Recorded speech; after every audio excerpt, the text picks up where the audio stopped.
आदरणीय बहनों भाइयों नमस्कार। मैं पंडित दिनेश नारायण पांडे आध्यात्मिक वेदांग ज्योतिष के ग्रहवाणी यूट्यूब चैनल पर आपका हार्दिक अभिनंदन करता हूं। स्वागत करता हूं। एक बार प्रेम से बोलिए जय माता की। बहनों भाइयों, इस वीडियो में मैं बताने वाला हूं गाय माता के महत्व के बारे में, गौ माता के बारे में। बहनों भाइयों, भारतीय संस्कृति में गाय को बड़ा उच्च स्थान प्राप्त है। कहते हैं गाय की सेवा करने से जीवन के सारे सुख प्राप्त होते हैं। बहनों भाइयों, द्वापर युग में गाय का महत्व आप अगर श्रीमद् भागवत महापुराण सुनते हैं तो भगवान श्री कृष्ण गायों के बड़े भक्त थे। स्वयं भगवान श्री कृष्ण गायों के परम भक्त थे। अकेले नंद बाबा के यहां 1 लाख गायों का वर्णन मिलता है। बहनों भाइयों, गाय की वंश वृद्धि के लिए भगवान श्री कृष्ण ने गोवर्धन पूजा का वर्णन किया और महात्म्य बताया। संस्कृत में हम बच्चा बच्चा भारत का जानता है कि गाय हमारी माता है, लेकिन दुर्भाग्यवश हम सभी गाय को माता मानते जरूर हैं, लेकिन गाय के लिए कुछ करना नहीं चाहते हैं। बहनों भाई, ये बड़ा दुर्भाग्य और दुख का विषय है कि गाय को माता कह करके भी माता की अवहेलना होती है। एक बार इस पर विचार करिए। चलिए, इस वीडियो में मैं बताता हूं कि गाय हमारे लिए किस तरह से उपयोगी है। सिर्फ गोवर्धन की परिक्रमा कर लेने मात्र से गायों का कल्याण नहीं हो सकता। आज आप देखते हैं कि कितनी गायें लावारिस होकर के गंदी गंदी चीजें खाती घूमती हैं। उनके लिए भूसा और चारे का इंतजाम नहीं हो पाता है।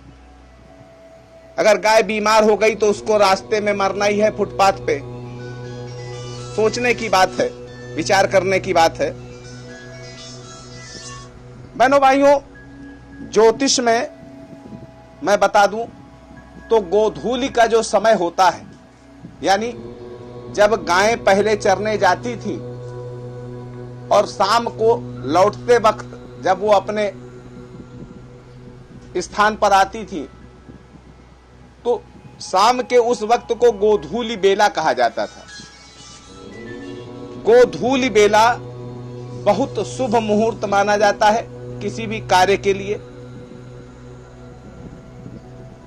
आप कहीं की यात्रा कर रहे हैं या करने के लिए निकले हैं और गाय अपने बछड़े को दूध पिलाती हुई सामने दिख जाए तो आपकी कार्य सिद्धि पक्की होनी है, कोई संदेह नहीं रहता। आप जिस कार्य से जा रहे हैं उस कार्य में पूर्ण सफलता आपको प्राप्त होगी। बहनों भाइयों, जिसके घर में गाय होती है उसके घर के वास्तु दोष अपने आप समाप्त हो जाते हैं। कोई घर में वास्तु दोष नहीं रहता। जन्म पत्री की बात करें तो जन्म कुंडली में यदि शुक्र नीच राशि का है और शुक्र की दशा चल रही है, भयंकर कष्टों से आप पीड़ित हो रहे हैं, शुक्र अशुभ भाव 6, 8, 12 में स्थित है, तो प्रातः काल अपने भोजन में से 1 रोटी निकालिए, 2 रोटी निकालिए, सफेद रंग की गाय को खिलाइए। शुक्र का नीचत्व और शुक्र संबंधी कुदोष अपने आप ठीक हो जाता है। काली गाय और लाल गाय तो बहुत ही महत्वपूर्ण मानी जाती है। देशी गाय हो, काली हो, लाल हो, इससे कई ग्रह ठीक हो जाते हैं इसकी सेवा करने से। जन्म कुंडली में जब पितृदोष होता है तो व्यक्ति के जीवन में असफलताएं ही असफलताएं रहती हैं। संकट और बाधाओं का सामना उसको बहुत करना पड़ता है।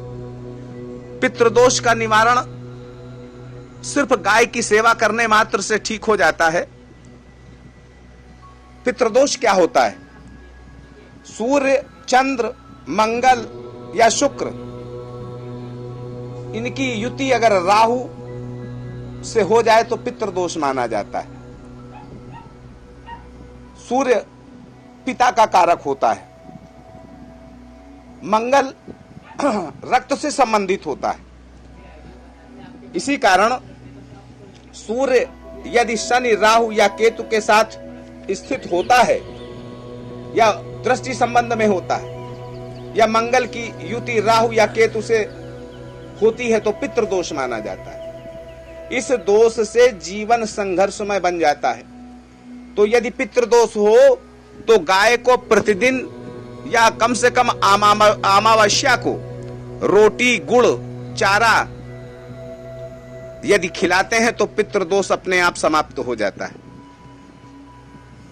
किसी की जन्म पत्री में सूर्य अगर नीच राशि का, तुला राशि का हो या अशुभ स्थिति में जन्म कुंडली में हो, या केतु के द्वारा आपके जीवन में परेशानियां आ रही हों, तो बहनों भाइयों, गाय में सूर्य केतु नाड़ी भी होती है। गाय में सूर्य केतु नाड़ी होने के कारण गाय की पूजा की जाती है, और जब पूजा की जाती है तो दोष अपने आप समाप्त हो जाते हैं, पितृदोष का शमन हो जाता है। रास्ते में कहीं गौ माता आती दिखे तो उन्हें अपने दाहिने से निकलने देना चाहिए। आपका कल्याण होता है, आपकी यात्रा सफल होती है। बुरे सपने आपको बार बार आते हों, बहुत लोगों को आते हैं, अक्सर जब सोते हैं तो उन्हें बुरे सपने ही आते हैं। तो बुरे सपने अगर आते हों तो गौ माता का हृदय से नाम ले लें, मन से नाम ले लें, और गौ माता को एक रोटी खिला दें, बुरे सपने आने बंद हो जाएंगे। गाय के घी को अमृत माना जाता है। गाय का दूध, घी अगर आप सेवन करते हैं तो आपकी उम्र लंबी हो जाएगी, दीर्घायु हो जाएंगे। हस्तरेखा में आयु रेखा कटी हो आपकी, आप गाय का घी खाने लगे, गाय की सेवा करने लगे, कुछ दिनों में देखिएगा आपकी आयु रेखा पूरी हो जाएगी। जो कटी है वो पूरी बन जाएगी। देसी गाय की पीठ पर जो कुबड़ होता है बहनों भाइयों, वो बृहस्पति है, उसको बृहस्पति माना जाता है। जन्म पत्रिका में यदि बृहस्पति अपनी नीच राशि में है, मकर राशि में है या अशुभ स्थिति में है, तो देशी गाय के इस कुबड़ को, जिसको बृहस्पति भाग कहा जाता है, इसको शिवलिंग रूप मानना चाहिए। इसका दर्शन करने से और इसका स्पर्श करने से, गुड़ और चने की दाल रख करके गाय को रोटी देने से बृहस्पति का दोष दूर हो जाता है। बृहस्पति जब खराब होता है तो धन की भी दिक्कत होती है, मान सम्मान की भी कमी होती है, बुद्धि भी साथ नहीं देती। गोमाता के नेत्रों में प्रकाश स्वरूप भगवान सूर्य और चंद्र, इनका निवास होता है। आपकी जन्म पत्री में सूर्य और चंद्र कमजोर हो तो कहते हैं चाहे जितने राजयोग हो फलित नहीं होते। तो सूर्य चंद्र कमजोर हो आपके, तो गौ माता के नेत्रों में नेत्र डाल करके पूरी श्रद्धा और भक्ति से उनका दर्शन करो और उनको प्रणाम करो। उनको जो भी आप दे सकते हो, रोटी या चारा आप दो, इससे आपका सूर्य चंद्र ठीक हो जाएगा। बहनों भाइयों, वास्तु की बात करें तो जिस स्थान या जिस भवन या जिस घर में आप निर्माण करना चाहते हो या आप भवन निर्माण करने जा रहे हो, वहां पर बछड़े वाली गाय को ला करके बांध दिया जाए तो वहां से अपने आप जो भी संभावित वास्तु दोष होते हैं उनका निराकरण हो जाता है, निवारण हो जाता है। और आपका मकान निर्विघ्नता से पूर्ण हो जाता है, बीच में बंद नहीं होता है। आर्थिक बाधाएं आपके जीवन में नहीं आती। आपका मकान पूरा बन के खड़ा हो जाएगा अगर आप बछड़े वाली गाय कुछ दिन के लिए आप अपने उस प्लाट में बांधें और मकान निर्माण के वक्त तक बांधे रखें। निश्चित आपका मकान पूरा होगा। बहनों भाइयों, गाय के प्रति भारतीय आस्था को अभिव्यक्त करने की आवश्यकता इसलिए नहीं है क्योंकि गाय सहज रूप से भारतीय जनमानस में रची बसी है। गो सेवा को कर्तव्य के रूप में देखा जाना चाहिए। गाय सृष्टि की माता कही जाती है। वास्तु ग्रंथों में चाहे मैं मतम ग्रंथ हो, चाहे वास्तु प्रदीप ग्रंथ हो, इन ग्रंथों में साफ साफ कहा गया है कि भवन निर्माण का शुभारंभ करने से पूर्व उस भूमि पर ऐसी गाय को लाकर के बांधना चाहिए जिसका बछड़ा हो, सवत्सा हो। नवजात बछड़े को या बच्चे को जब गाय दुलार से चाटती है और उसका फेन भूमि पर गिरता है तो जगह पवित्र हो जाती है। वहां होने वाले समस्त दोषों का निवारण हो जाता है। बहनों भाइयों, गाय के महत्व को जितना भी मैं बताऊं कम ही है। कहा जाता है कि जिस घर में गाय की सेवा होती है वहां पुत्र, पौत्र, धन, विद्या आदि सुख जो भी चाहिए वो सब मिल जाता है। अत्रि संहिता में भी यही बात कही गई है। महर्षि अत्रि ने तो यहां तक कह दिया है कि जिस घर में सवत्सा धेनु नहीं है वहां मंगल और मांगल्य की कल्पना ही नहीं की जा सकती। गाय का घर में पालना बहुत शुभकारी होता है। इससे सर्व बाधाओं का निवारण होता है, सारे विघ्नों का निवारण होता है। बच्चों को कोई डर नहीं रहता है, बच्चों को नजर दोष का डर नहीं रहता है। विष्णु पुराण में कथा आती है कि जब श्री कृष्ण पूतना के दुग्धपान से डर गए थे तो नंद दंपति ने गाय की पूंछ घुमा करके उनकी नजर उतारी थी और भय का निवारण किया था।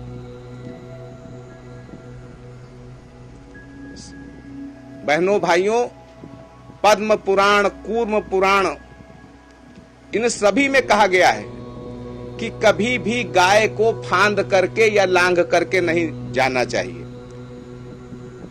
किसी भी साक्षात्कार में आप जा रहे हो, उच्च अधिकारियों से भेंट करने जा रहे हो और गाय अगर रंभा दे तो समझ लीजिए आपका काम पूरा हो गया, फिर आपका काम रुकेगा नहीं।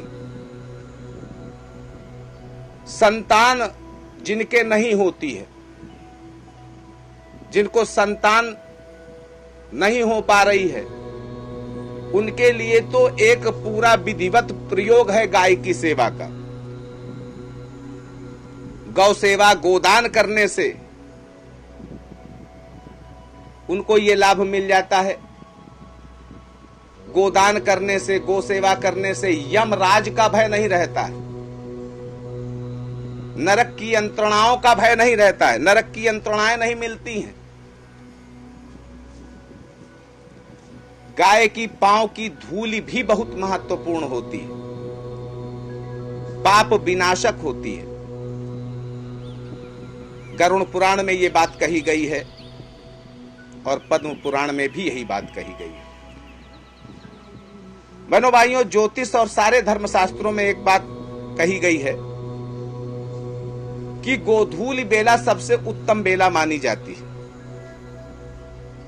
गाय के खुरों से उठने वाली धूल राशि समस्त पाप तापों का नाश करती है। बहनों भाइयों, गोदान की महिमा से कोई भी अपरिचित नहीं है। सब जानते हैं गोदान अपने आप में बहुत बड़ा दान है। इस वीडियो के माध्यम से मैं आप सभी से एक निवेदन करना चाहता हूं बहनों भाइयों आप जहां भी रहते हैं, हो सकता है कि आपके पास गाय पालने की जगह न हो। कंजेस्टेड शहर हैं, बहुत लोग किराए में रहते हैं, गाय पालने की जगह नहीं है, तो आप गाय के निमित्त कुछ दान गौशालाओं को करिए। हमारे यहां भी गौशाला है, गौशालाओं को दान करिए। आपके दिए गए दान से आप एक दिन का भोजन दे सकते गाय को, तो एक दिन का दीजिए। एक महीने का दे सकते हैं तो एक महीने का दीजिए। एक वर्ष का दे सकते हैं तो एक वर्ष का दीजिए। बहनों भाइयों, गाय की सेवा जिनको करने को मिलती है वो तो बड़े पुण्य भागी मानता हूं मैं उनको। जो गाय की सेवा करता है वो बड़ा पुण्य भागी है। और ये दुर्भाग्य है कि भारत की जितनी आबादी है उतनी गाय नहीं है, लेकिन फिर भी गायें मैला खाने को विवश हो रही हैं। उनके पास चारे का इंतजाम नहीं है। बहनों भाइयों, आज ही से ये कसम ले लें, ये सौगंध ले लें कि एक गाय को गोद लूंगा, उसका पालन पोषण करूंगा, तो बहनों भाइयों जीवन के पाप ताप आपके नष्ट हो जाएंगे। आप जीवन में सुखी हो जाएंगे, आपकी संतानें सुखी हो जाएंगी। बहनों भाइयों, गो सेवा महान सेवा है। मेरा निवेदन है कि मेरी इन बातों पे आप ध्यान दें। गौ माता आपका कल्याण करे, माता जगत जननी मां भवानी आपका कल्याण करे, सारे ग्रह नक्षत्र आपका कल्याण करे, आप सुखी हों, समृद्ध हों और आपके सात्विक विचार आवें, आपके अंदर भक्ति रस का संचार हो, जिससे आपके जीवन के समस्त विघ्न बाधाएं दूर हों। एक बार प्रेम से बोलिए जय माता की, जय गौ माता की।